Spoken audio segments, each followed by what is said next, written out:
Just, Oh my God. they're bringing her back in the premiere. Oh my God. That's right, guys. Alder is back. Ah! Right. Oh my gosh. So crazy. We'll talk about her return and more. So keep watching.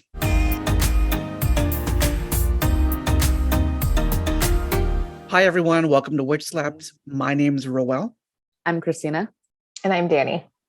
And this is our after show called The Witching Hour, brought to you by WitchSlapped and Popwire. And we are going to talk about what everyone just saw. And spoiler alert, if you haven't seen the episode yet, pause this right now. Go watch. And then wait till after you watch it, because there's so much that we need to discuss. So the episode that everyone just saw is called Homo Cantus, and the description again will read to you. After being blamed for the death of the vice president's daughter, the witches leave the army behind and become fugitives. But staying out of trouble is never easy. While Raylla and Scylla enjoy their reunion, Nicta tempts Tally with a new power. The episode was written by Elliot Lawrence and directed by Amanda Tapping. In our previous video, where we reacted to the premiere, which is on YouTube, check that out. It was pretty crazy. It was pretty funny. I was editing the video and I said the title was Homo Cantus. And then I said, I still don't know what that means. And then while I was editing it, I noticed that Dani, you looked like you were gonna say it, right? You were gonna say something, right? So yeah, can you explain what that? Because I don't know what that is. Can you explain to me what that is? Yeah. So okay, Homo Cantus. So first word, homo. It is Greek for same. It also has a Latin root meaning, which is human or man. And then cantus is actually Latin for singing or chant. It also refers to the highest piece of a choral song. So I don't know, with every episode, the name of the episode has very much to do with something that's important in the episode. So I think for this one specifically, it has everything to do with that intro, that amazing intro that we saw. So cool. Yes. I remember, I got goosebumps. Yeah. Yeah. What did you think about it, Christina, the intro? Oh, it was super cool. I'm super into music. I was in band and show choir and stuff, musical theater and stuff all growing up. So hearing stuff like that, hearing it just like gave me chills in like all the right ways. Right. And I remember you mentioned that it gives you like the 100 vibes, right? Yes, the outfits and everything with the makeup and just the color tone and everything just definitely felt like the 100. Yeah. Oh, Dani, thanks for letting me know. That was, you're so smart. Something that surprised me was, and they released the sneak peek of this today. We're recording Monday, but you're seeing this on Tuesday.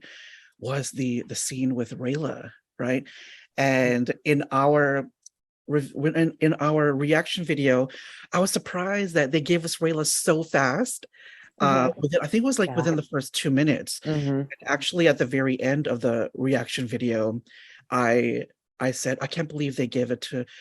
I said, Raylla fans are gonna get Raylla within the first few minutes. And the first few minutes, that part I cut out because I wasn't sure if that was a spoiler, so I wasn't sure if I could do it. Totally a spoiler. Right. But oh my god, we got it so fast. And Dani, like, what do you think about the sexual tension and then the oh man, it was so hot. No, I loved that scene because it was very much a parallel to their first makeout scene when Raylla like pushed Scylla up against the wall. And there's just like this playfulness between them that is really palpable. I think that's the best word, right? Their chemistry, their on-screen chemistry between Taylor and Amalia is just like, oh, it's awesome. Yeah. And actually, for more on that, when I interviewed Taylor last year, she mentioned their chemistry during their audition together. So definitely check that video out. It was a great conversation with Taylor. And yeah, she goes into how she was nervous when she was reading with Amalia and how everything worked out. And yeah. What about you, Christina? What do you think about that whole thing? It was nice to see them just kind of relaxed for a moment and not super in fight or flight mode, but they got to just kind of enjoy themselves and just have to worry about what most couples are doing like that age is like people walking in on them or walking by because they're in the hallway. Like, Right. so it's nice to see that moment of like normalcy within all the chaos. And speaking of chaos, we saw a new face. Oh my God. And I remember Aria was like, oh, oh. And then Christina, you're like, nope. Well, let's talk about that. So someone from Scylla's past came back. Vera. Yep. So they were obviously a thing back in the day. Yeah, she went in for that kiss. She did. And Scylla was like, oh, nope. But the face that Raylla had, she was just like, she's ready to fight a bitch. What is going on? Who is that? Like, yeah. And then correct me if I'm wrong, is she human or is she a witch? I think she's a Dodger. I think she's part of, okay, the Dodger community that Scylla was with before. And then speaking of like couples, there's also, and I didn't know they go by this until I just saw Dani's notes. So Abigail and Adil, they go by Abadil, which I think is cute. Isn't that cute? So their union of earth and sky. Let's dig into that. I mean, sounds very ominous. So I feel like we're going to see something big happen between them. Definitely. It is a prophecy that the Camarilla is trying to avoid coming to fruition. And I actually, so this is just a theory, but in the official trailer for season 3, we saw the double wedding happening, right? I actually think that the prophecy goes beyond Abigail and Adil. I actually think it also includes Scylla and Raylla. And why I think that is because Scylla, we saw in the second season, she learns how to communicate and manipulate birds. So sky. And then, of course, Raylla, she has the connection with the mycelium, which is very much part of the network that lives within the earth. So yeah, I think that, if that's true and both of them represent a union of earth and sky, I think that wedding is going to bring something super important to the story. Something real big. Yeah, it's going to be epic. And what's funny is like in our hour-long discussion, we were going through the photos, right?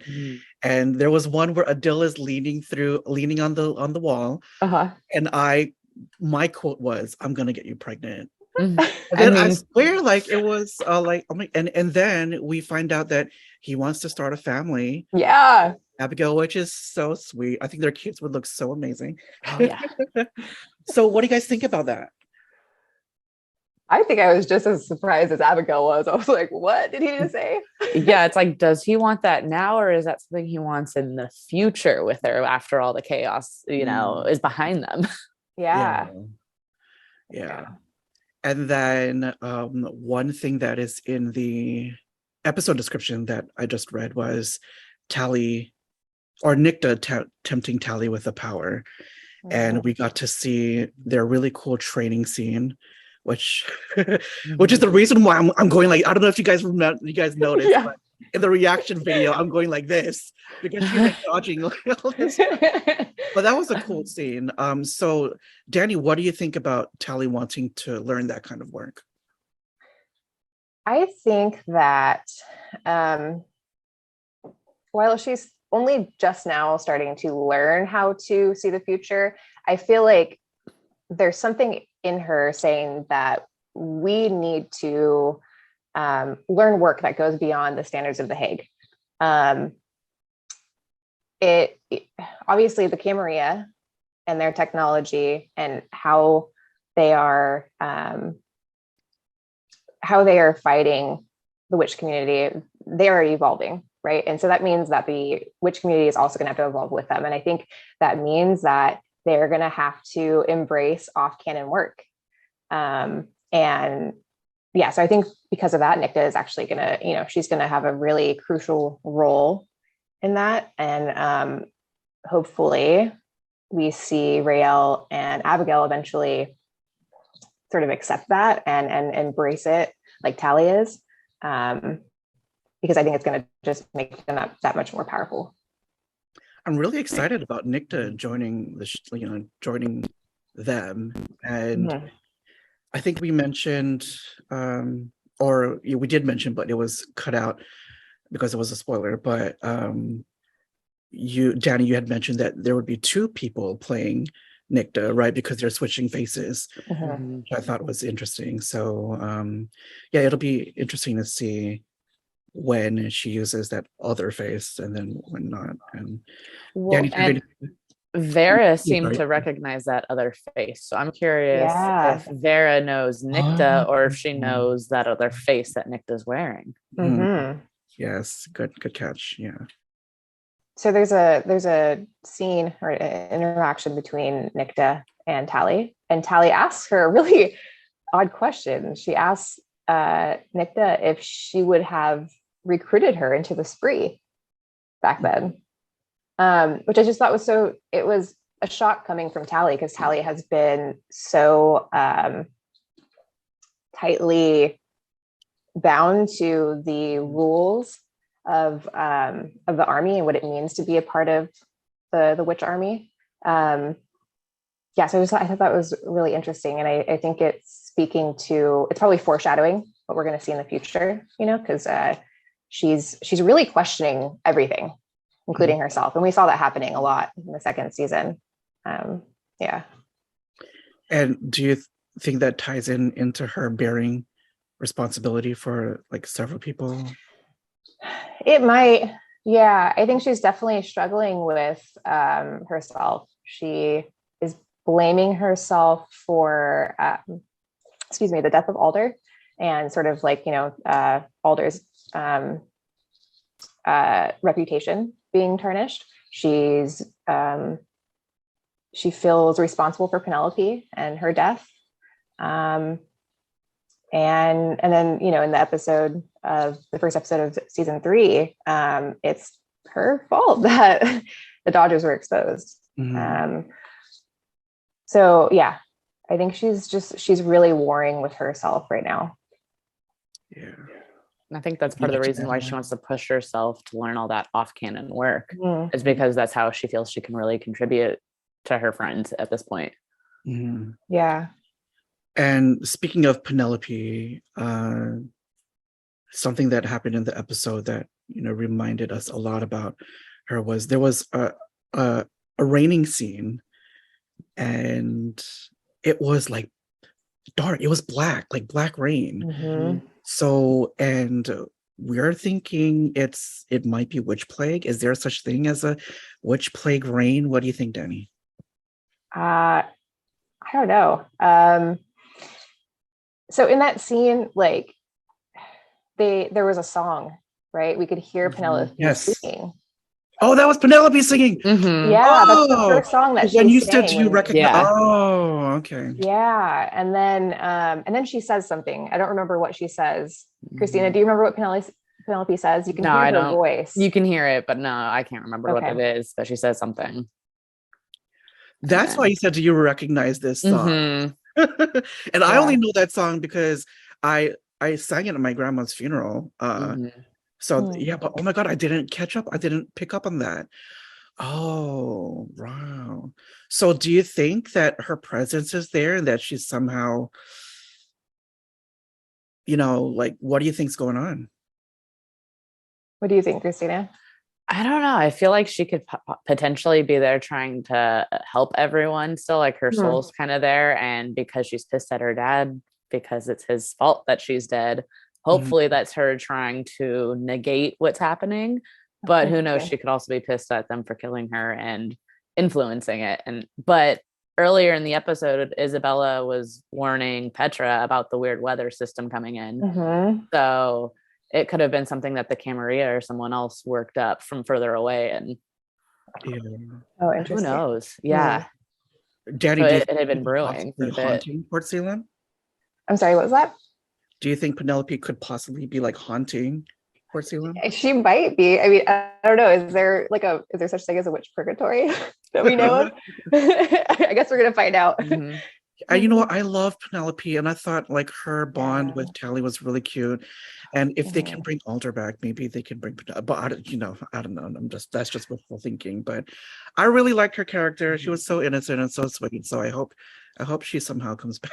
Comes back. Mhm. I don't know if she can because she was like obliterated, right? Yeah, it would have to be like not her body. It would have to be like her spirit or soul or something. Yeah, I think she will come back in some capacity because I don't know if you guys have seen the most recent teaser that Motherland released, but it shows Isadora summoning someone in this sort of like glass box, and it's Penelope.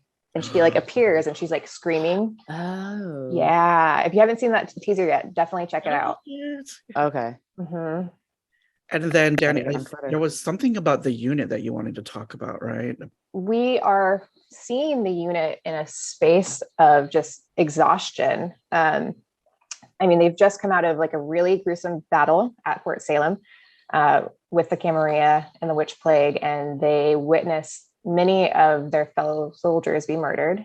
They also, they had to sacrifice Penelope to stop what was happening. So they've been dealing with a lot of trauma. On top of that, they're fugitives on the run. They're having to live that Dodger lifestyle, which, Scylla is equipped to that because that's how she grew up. So I think she is much more resilient in this case, but you can really see it affecting the unit. It's very obvious, especially with Abigail, who really wants to see her mom, General Petry Bellwether. And yeah.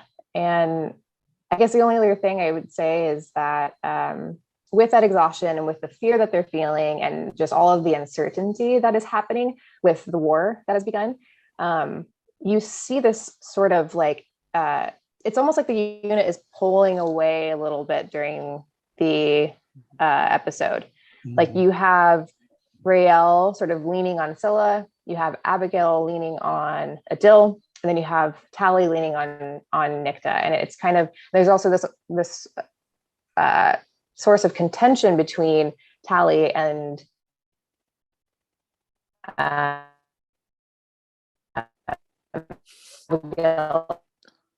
and Raylla, because Tally wants to. We're back. There you go. Oh my gosh. Okay. What was the last thing you guys heard? Most of it, I think. Yeah, I think we heard most of it. And Dani, you had mentioned Abigail and her mom Petra communicating. Christina, what do you think about Abigail willingly, wanting to learn how to communicate through that scene that we saw in this episode? Well, we know that's some off-canon work, and it's interesting because she's so against doing the face changing because that's off-canon, but as soon as it came to something like to deal with her mom, she's willing to do it. So I'm wondering if that's going to be kind of the beginning of her shift to starting to be more willing to do some off-canon stuff. Maybe they will start changing their faces and learning more work that's going to really benefit them with their coming, like their journeys ahead. Let's talk about the Camarilla for a sec and their plans. Mm-hmm. And then that's the scene when M went into the little vet thing, right? Mm-hmm. Right. That was claustrophobia. Right. And then they were talking about plans about, was it killing the mycelium? I'm interested on those plans. That's interesting. I mean, the mycelium we know is kind of like it's what's connected to Alder and what ultimately what brought Alder back. So if that were to die, how would that affect the witch community in whole? Because that's throughout the entire earth. It's what's giving, it's probably a huge source of their powers and their work and everything. It's all connected. So I'm sure the Camarilla is going after that as if we destroy that, we can wipe out that, like all of witch kind, which is terrifying for them. If the mycelium is killed, will that re-kill Alder as well, do you think? I would think so. I don't know for sure, but that would be my guess. Mhm. or just make sure like however long she has left in a normal like lifespan from where she is age-wise there. I don't know. I mean, she's hundreds of years old, so really, who knows? And then there are several people who will have intricate roles in stopping the plans. Dani, what do you think? Who do you think it'll be, and what do you think their plans will be? So yeah, I think that on Anacostia and Channing, we see them using a fetch to spy on Albin and VP Silver, the rest of Camarilla. And so they're learning all these things that they're planning to do. And yeah, it's been awesome to see them bring in M into the mix and use them to, get further information. Yeah, so I think, as long as we have the unit on the run, excuse me, I think that Petra and Anacostia and Channing and M they're really going to be important for this plan to stop the Camarilla. Yeah, I agree. I think they're going to be super integral in the final, like whatever's happening at the end of this. I just want to briefly mention all the visual effects in this So good. episode was pretty cool. All these new powers, and then that thing where Isadora was blowing to the thing, and then the little gun thing that can see through the wall. Yeah. Wow, I can't wait to see what more stuff comes up. And then the one visual effect that I loved, it was really beautiful, was the surprise ending. And again, there was beautiful music. And I remember Lynn Renee saying that she's a classically trained opera singer or something like that. Okay. So yeah, I hope she gets to sing. She did sing a little bit on the first season, I think. I hope she gets to sing again. But the moment when she comes up, and oh my gosh, that was such a beautiful moment. And actually, in our reaction video, I had to block Christina's feed for a second because you could see her coming up in the glasses. No glasses today. Right? Yeah, no, it's context from here on out. Right. And we did see that in the trailer for season 3 that Alder was coming back. But I knew it was coming, right? But I didn't know it would be coming that fast, which is why I was so shocked. So were any of you surprised that they brought Alder back in the premiere? I figured she'd be back at some point in the first 3 episodes, but not the first one. I was thinking more 2 or 3. Right. Yeah. What about you, Dani? Yeah, I was super surprised to see her. And I love that they resurrected her in the Basque Country. I thought that was so cool. Yeah. That's my people. And they don't get a lot of representation. So I was super excited to see her, and she looks different, right? She looks just more ethereal or something. I don't know. Almost otherworldly in a sense. Yeah. So I've actually never heard of Basque before. Can you explain what that is, Dani? Basque. Yeah. So the Basque people, they live in Basque Country, which is northern Spain. There's a mountainous region between Spain and France, and so that's where they live. Yeah, it's a very strong culture. They have, their own language. They have their own cuisine, their own traditions and everything. Yeah. Awesome. That's really cool. Yeah. But yeah, I'm really excited to see Alder more. I'm surprised, but I'm glad that they brought her back in the first episode. So hopefully she'll have a bigger presence in episode 2 and forward. So yeah, that is our discussion for this first after show. Do you guys want to add anything before we go? I think I'm good. Yeah, I'm just excited for the next episode. I know, I'm ready for the next one. Yes. And everyone, check out popwire.net right now for Christina's recap of the premiere. And follow PopWireNet on Twitter and Facebook and Instagram, and also WitchSlapped on Twitter. Use the hashtag WitchSlapped, Motherland for Salem. Wait, hashtag WitchSlapped, hashtag Motherland for Salem, hashtag Save Motherland for Salem. And I think that's it. So once again, I am Rowell. I'm Christina. I'm Dani. And we'll see you guys next week. Bye. Yeah.